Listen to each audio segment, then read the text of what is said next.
نحمده ونصلي على رسوله الكريم اما بعد قال النبي صلى الله عليه وسلم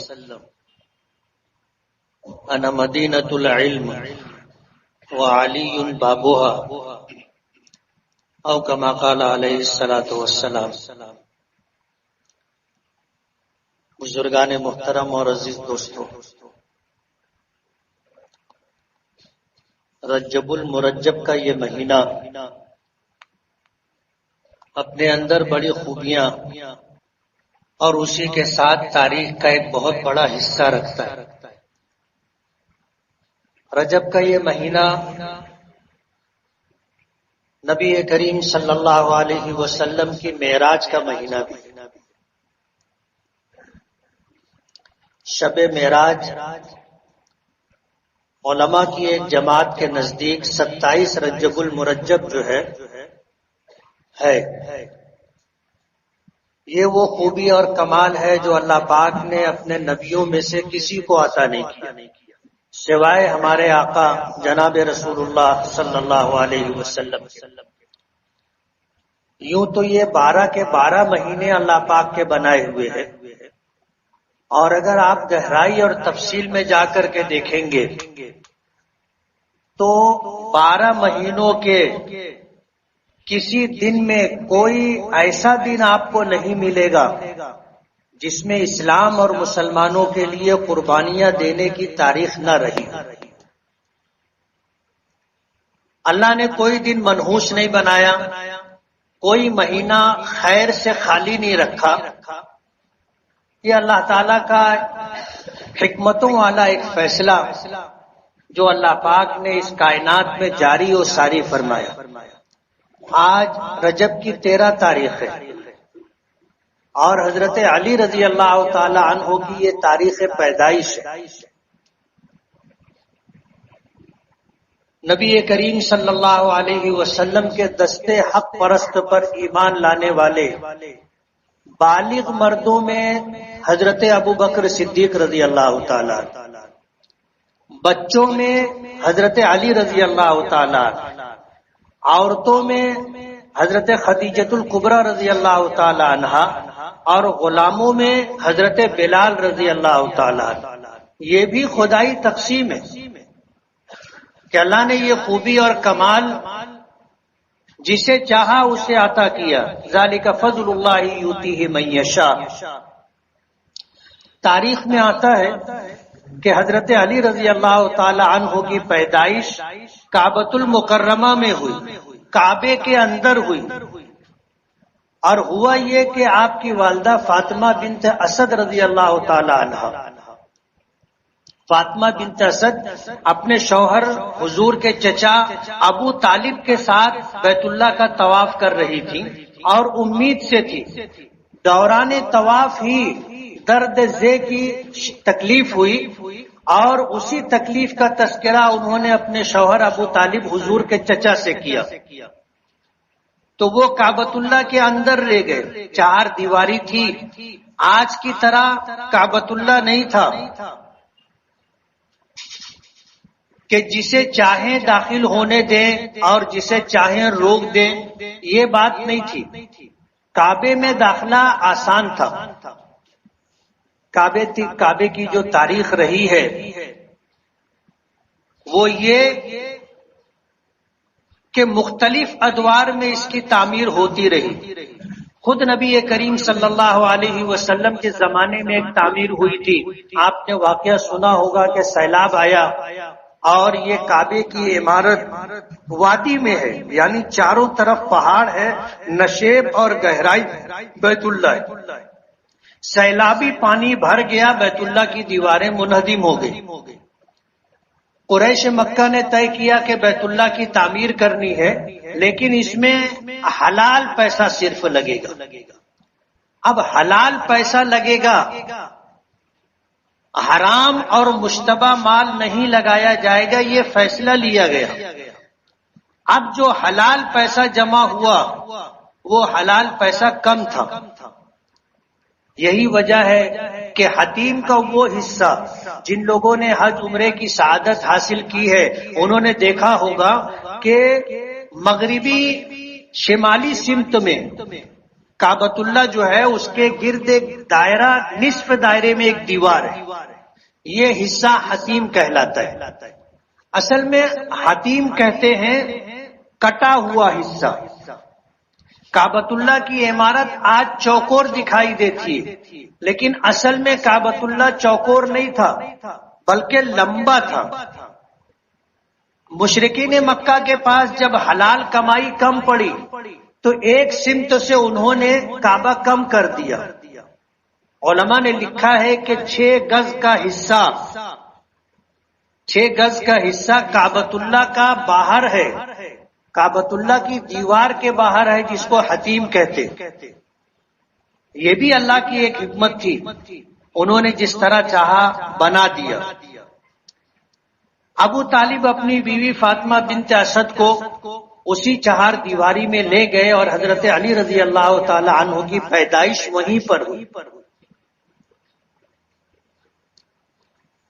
بعد میں زمانہ گزرتا رہا اور حالات کچھ اس طرح کے بنے کہ پھر بیت اللہ میں دروازہ لگا دیا گیا اور اس میں تالا لگ گیا، اور پھر اس زمانے میں ایک خاندان کے پاس اس تالے کی چابی دینا طے ہوئی۔ زمانہ جاہلیت سے خدمات طے تھی کہ حاجیوں کو پانی کون پلائے گا، حاجیوں کا استقبال کون کرے گا، حاجیوں کو کھانا کون کھلائے گا، یہ خدمات مختلف قبائل میں طے تھی۔ نبی کریم صلی اللہ علیہ وسلم کا وہ زمانہ، آپ اگر سیرت کے واقعات ذہن میں ہوں گے، آپ نے کتابوں میں پڑھے ہوں گے، تو ایک موقع تھا کہ نبی کریم صلی اللہ علیہ وسلم پر جب اللہ نے وہی نازل فرمائی، آپ اللہ کے نبی ہو گئے، حالات بدل گئے۔ جو لوگ آپ کو نبوت کا اعلان سے پہلے صادق الامین کہا کرتے تھے وہ سب لوگ مخالف ہو گئے۔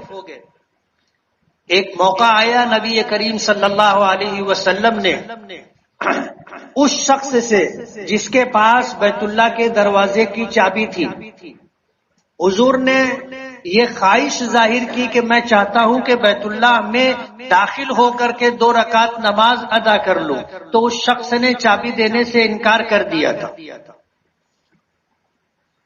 چابی نہیں دی تھی، اس لیے کہ وہ لوگ اسلام مخالف تھے، حضور پاک صلی اللہ علیہ وسلم کی نبوت اور رسالت کو ماننے والے لوگ نہیں تھے، اس نے انکار کر دیا۔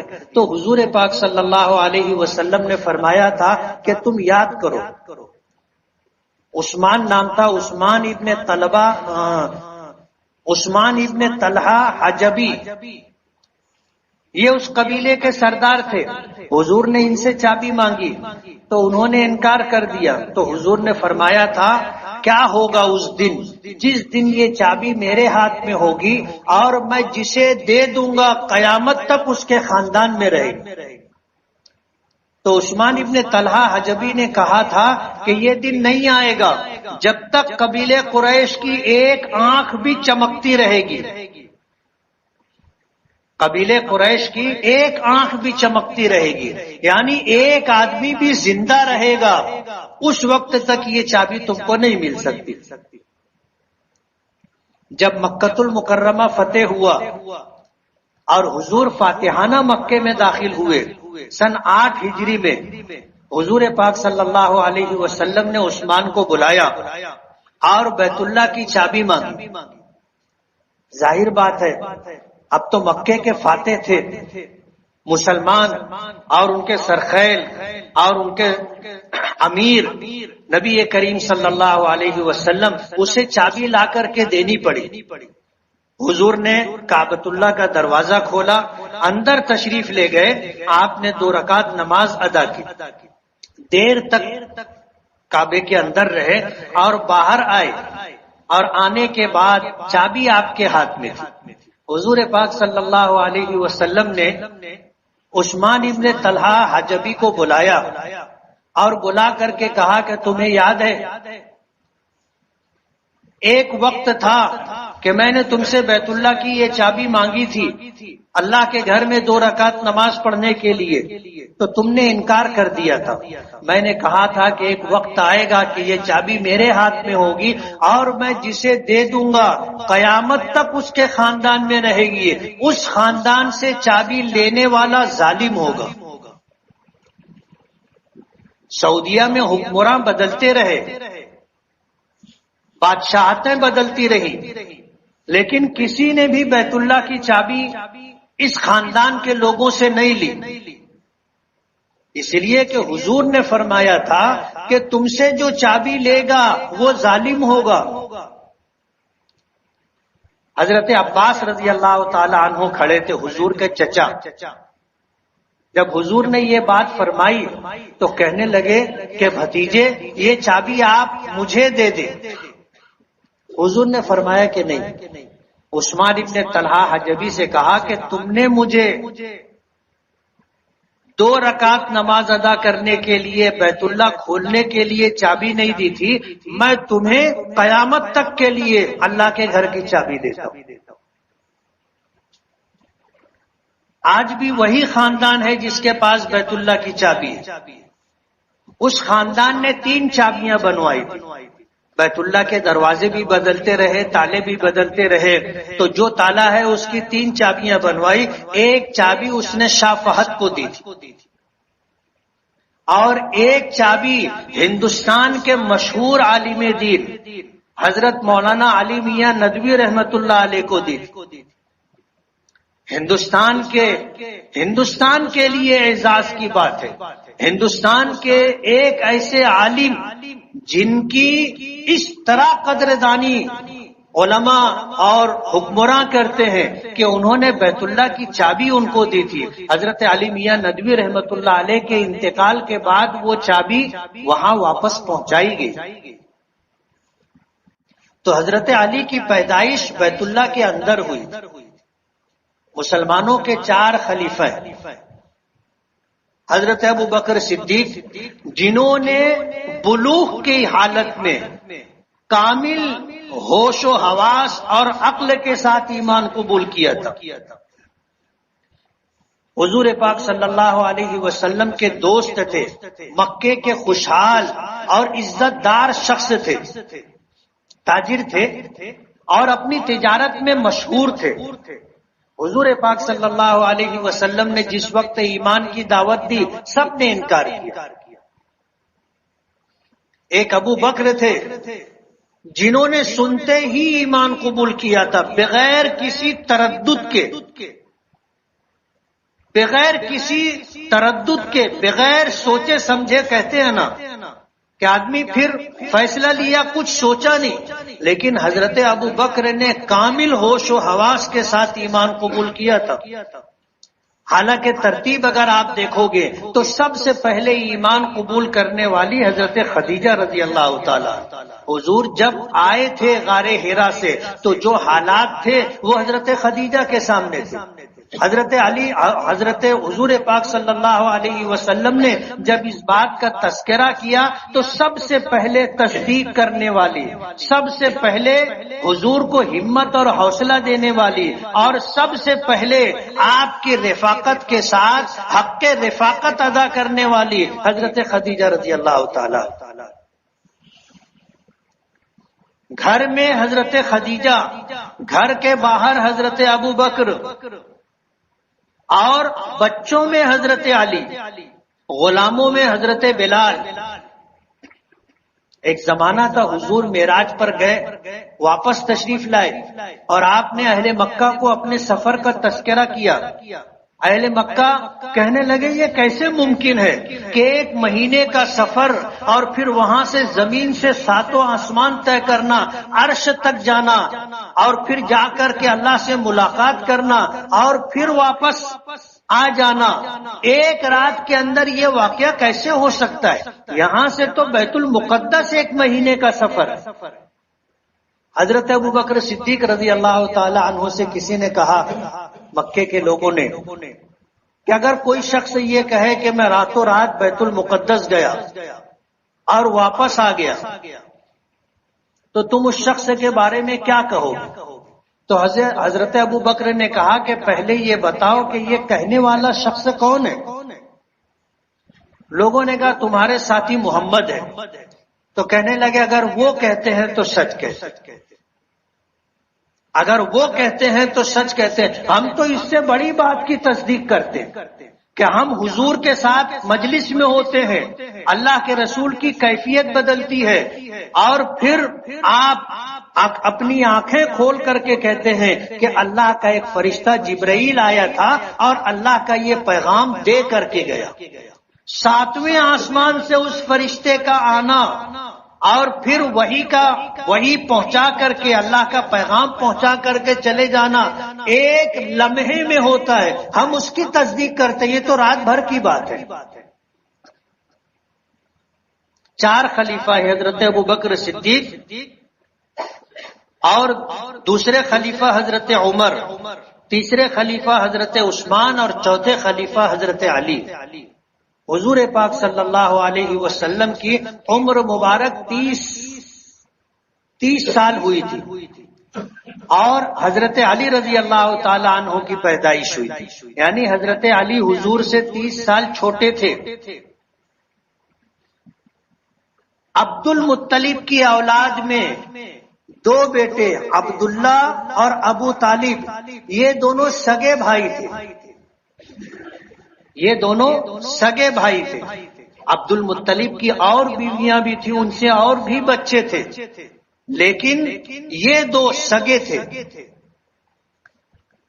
اللہ تعالیٰ نے حضرت آدم کی اولاد میں حضرت ابراہیم کو چنا تھا. حضرت ابراہیم کے خانوادے میں آتے آتے ہاشم کو چنا، اور ہاشم کی اولادوں میں عبد المطلب، اور عبد المطلب اور اسی کے پھر ان کے گھرانے میں اللہ نے یہ 2 بچے عطا کیے، ایک حضور پاک صلی اللہ علیہ وسلم اور دوسرے حضرت علی. ایک امام الانبیاء ہیں، سید المرسلین ہیں، اور دوسرے امام الاولیاء ہیں حضرت علی رضی اللہ تعالی عنہ، خلیفۃ المسلمین. حضور نے فرمایا کہ میں علم کا شہر ہوں اور علی اس کے دروازے. غزوہ تبوک کے موقع پر نبی کریم صلی اللہ علیہ وسلم جب جانے لگے غزوے میں، تو اپنی جگہ مدینۃ المنورہ میں حضرت علی کو اپنا ذمہ دار اور نائب مقرر کیا تھا. تو حضرت علی کہنے لگے کہ اللہ کے رسول، آپ مجھے عورتوں اور بچوں میں چھوڑ کر کے جا رہے ہیں،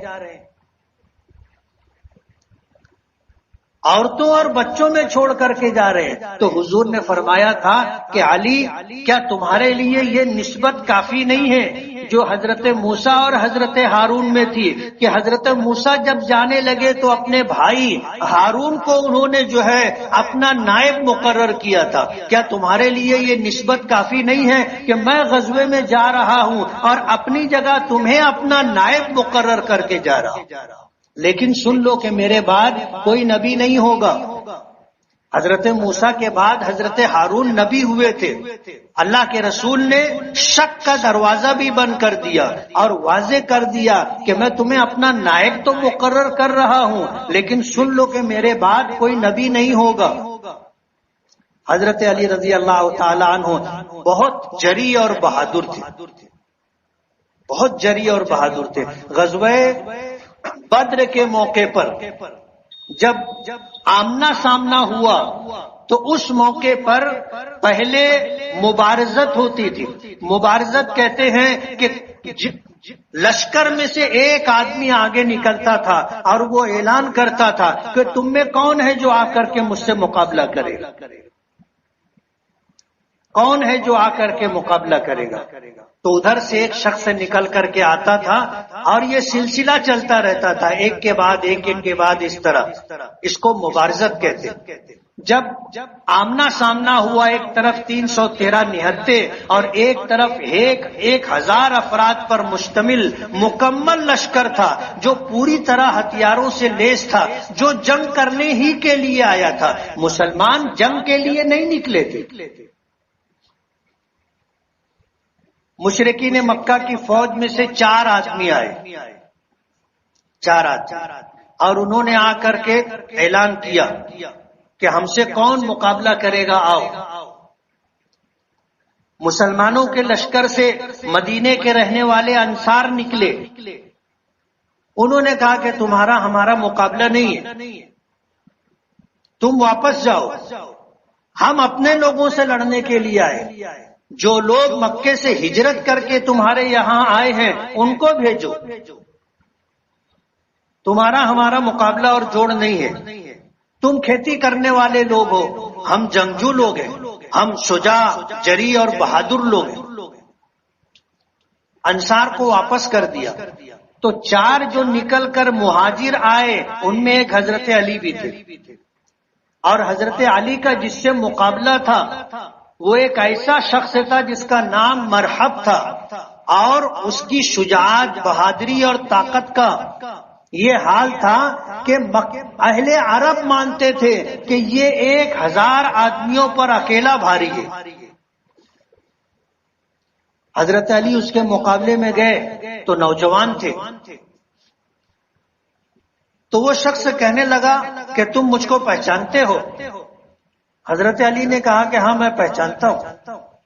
اس نے کہا کہ میں وہ شخص ہوں جو تنے تنہا 1000 آدمیوں پر بھاری ہے، تم مجھ سے مقابلہ کرنے کے لیے آئے ہو؟ تو حضرت علی نے کہا کہ ہاں میں علی ہوں، ابو طالب کا بیٹا ہوں، اور میں وہ شخص ہوں جس کو موت زندگی سے زیادہ پیاری ہے،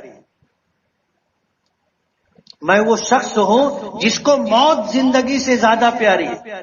مقابلہ ہوا، حضرت علی نے مار دیا،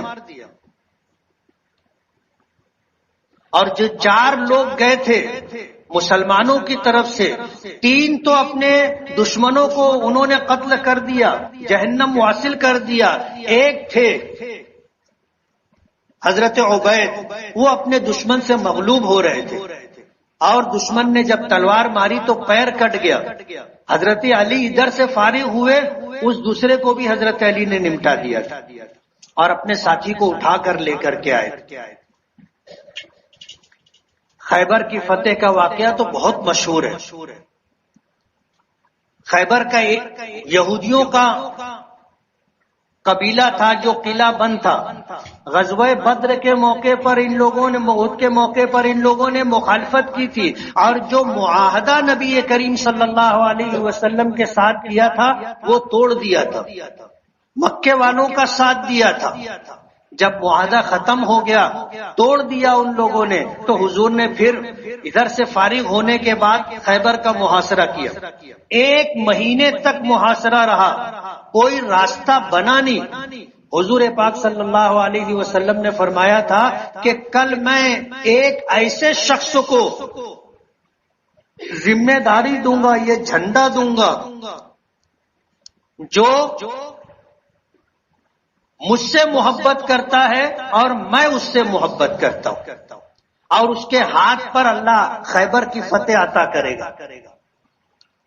حضرت عمر رضی اللہ تعالیٰ عنہ کہتے ہیں کہ میں ساری رات بے چین رہا، نیند نہیں آئی، اور میری خواہش یہ تھی کہ یہ عزت اور یہ مقام اللہ مجھے عطا کرے، کہ اللہ کے رسول نے کہا ہے کہ اسے مجھ سے محبت ہے اور میں اس سے محبت کرتا ہوں، اور اللہ اس کے ہاتھ پر ہمیں فتح عطا کرے گا۔ حضرت عمر کہتے ہیں کہ رات بھر مجھے نیند نہیں آئی، صبح ہوئی، نماز کے بعد حضور نے پوچھا کہ علی کہاں ہے؟ نظر نہیں آ رہے تھے، پوچھا علی کہاں ہے؟ تو لوگوں نے کہا کہ اللہ کے رسول ان کی آنکھیں آئی ہوئی ہیں اور آنکھ کھل نہیں رہی۔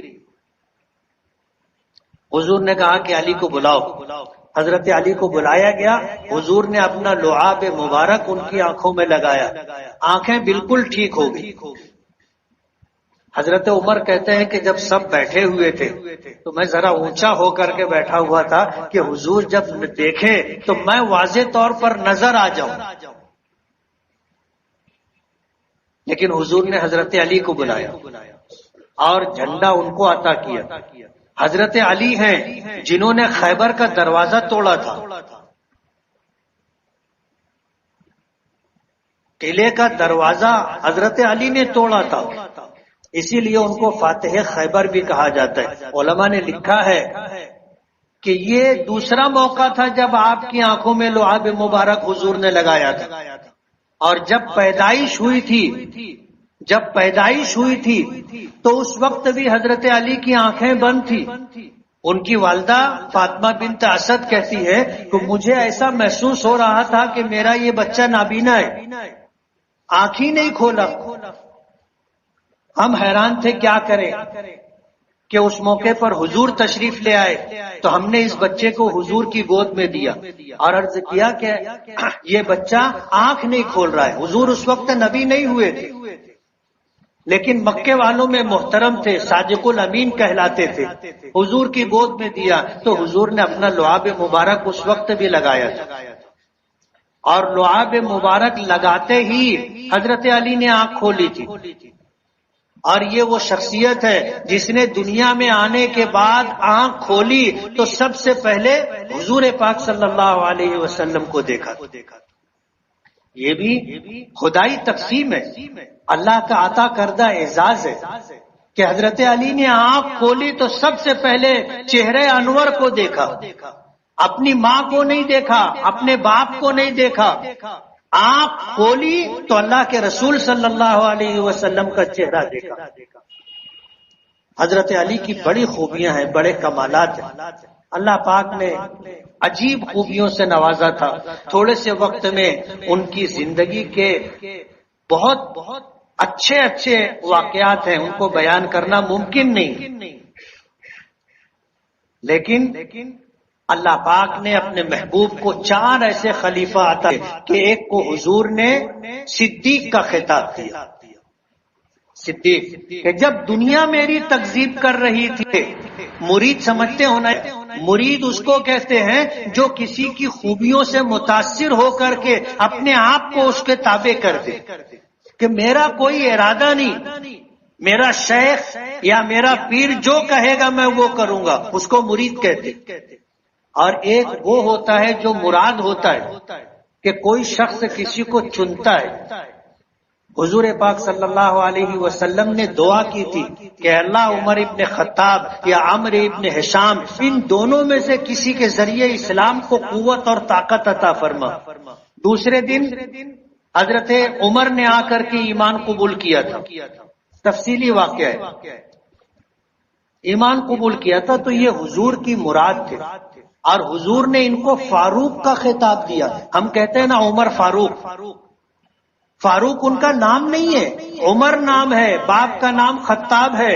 اللہ کے رسول نے فاروق کا خطاب دیا اور فرمایا الفارق بین الحق والباطل، کہ یہ وہ شخص ہے جس نے حق اور باطل کے درمیان تفریق کی، یہ حق ہے اور یہ باطل ہے۔ حضور نے اللہ سے حضرت عمر کو مانگا تھا، سمجھ رہے ہو؟ اللہ کے رسول نے اللہ سے حضرت عمر کو مانگا تھا، اور حضرت عثمان تیسرے خلیفہ اللہ کے رسول صلی اللہ علیہ وسلم نے عثمان غنی کو سخی ہونے کا خطاب، حیادار شخص تھے۔ اللہ کے رسول نے اپنی ایک بیٹی ان کے نکاح میں دی، اس بیٹی کا انتقال ہو گیا، حضور نے دوسری بیٹی کا نکاح کیا، دوسری بیٹی کا انتقال ہو گیا تو حضور نے فرمایا تھا کہ اگر مجھے اللہ اور بیٹیاں دیتا تو میں انہیں عثمان کے نکاح میں دے کر خوشی محسوس کرتا۔ اللہ کے رسول کو اتنے محبوب اور پسند تھے۔ اور پھر حضرت علی کرم اللہ وجہ، حضرت علی کی پرورش حضور نے کی۔ آپ اندازہ کرو کہ جس کی پرورش اللہ کے رسول نے کی ہو، کیسی پرورش کی ہوگی، کیسی تربیت کی ہوگی۔ لیکن یہ تقسیم ہے، ان خلفائے اربعہ میں پہلا مقام حضرت ابو بکر کا، دوسرا مقام عمر کا، تیسرا مقام عثمان کا، چوتھا مقام حضرت علی کا۔ اس کے بعد خلافت ختم ہو گئی۔ خود حضور نے فرمایا کہ خلافت 30 سال رہے گی، اس کے بعد خلافت ختم ہو جائے گی۔ تو حضرت علی کی شہادت پر 30 سال مکمل ہو گئے تھے۔ حضرت عائشہ صدیقہ رضی اللہ تعالی عنہا سے کسی نے پوچھا تھا کہ اللہ کے رسول کو سب سے زیادہ محبت کس سے تھی؟ تو حضرت عائشہ رضی اللہ تعالی عنہا نے جواب دیا تھا کہ حضور کی بیٹی حضرت فاطمہ رضی اللہ تعالی عنہا، جن کو حضور کو سب سے زیادہ محبت۔ پوچھا کہ مردوں میں سب سے زیادہ محبت کس سے تھی؟ فرمایا کہ فاطمہ کے شوہر حضرت علی سے۔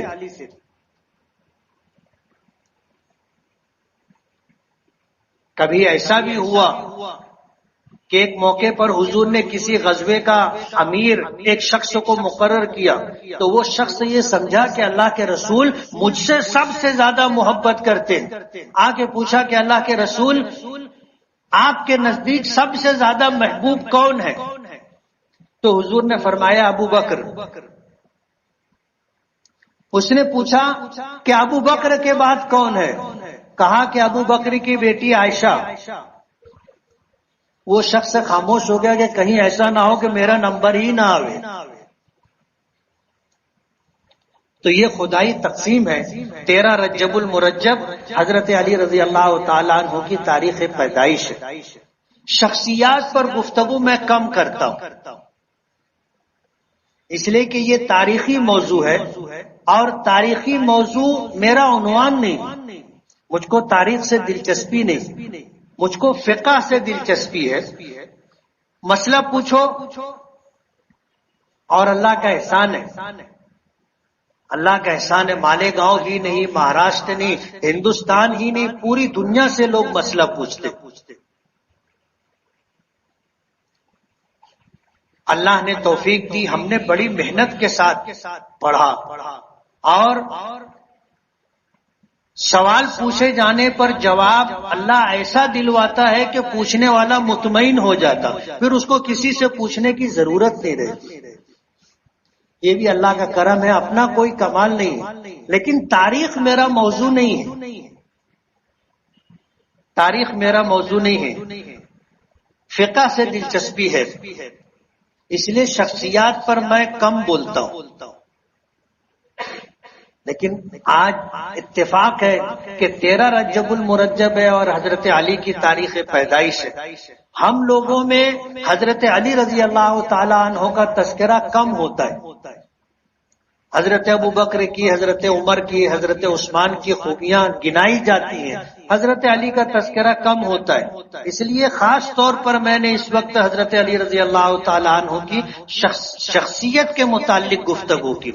یہ حضور کے ایسے فدائین میں تھے کہ جب حضور مدینہ ہجرت کرنے لگے تھے تو مکے والوں کی امانتیں ان کو سپرد کی تھی اور اپنے بستر پر سلایا تھا، اور یہ کہا تھا صبح ہوگی لوگوں کی امانتیں واپس کرنا اور پھر مدینہ آ کر کے مجھ سے ملاقات کرنا۔ تو حضرت علی سے لوگوں نے پوچھا تھا کہ علی، تمہیں حضور نے موت کے بستر پر سلایا تھا، حضور کو قتل کرنے کے لیے لوگ گھر گھیر کر کھڑے تھے، اور اس بستر پر سونے والے حضور تھے، اور حضور کو قتل کرنے کے ارادے سے آئے تھے، اس رات تمہیں نیند آئی تھی؟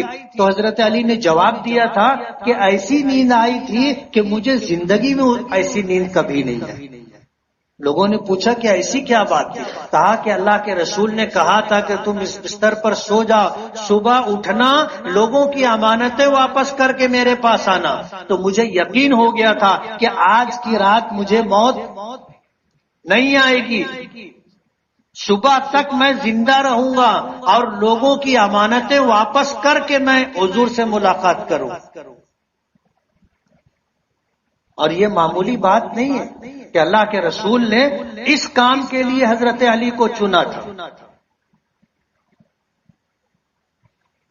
حضرت علی رضی اللہ تعالیٰ عنہ خلفائے اربعہ میں سے چوتھے نمبر کے خلیفہ ہے جن پر خلافت ختم ہوئی۔ کہتے ہیں درخت اپنے پھل سے پہچانا، پھول خوشبو سے پہچانا جاتا ہے، اور شخصیت اپنے شاگردوں سے پہچانی جاتی ہے۔ آپ دیکھو صحابہ کرام حضور کا تعارف ہیں۔ صداقت دیکھنی ہو تو ابو بکر کو دیکھو، یعنی حضور کی صداقت دیکھنی ہو تو ابو بکر کو دیکھو، حق و باطل میں فرق کرنا، انصاف اگر دیکھنا ہو تو عمر کو دیکھو، حیا دیکھنا ہو تو عثمان کو دیکھو، اور شجاعت و بہادری دیکھنا ہو تو علی کو دیکھو۔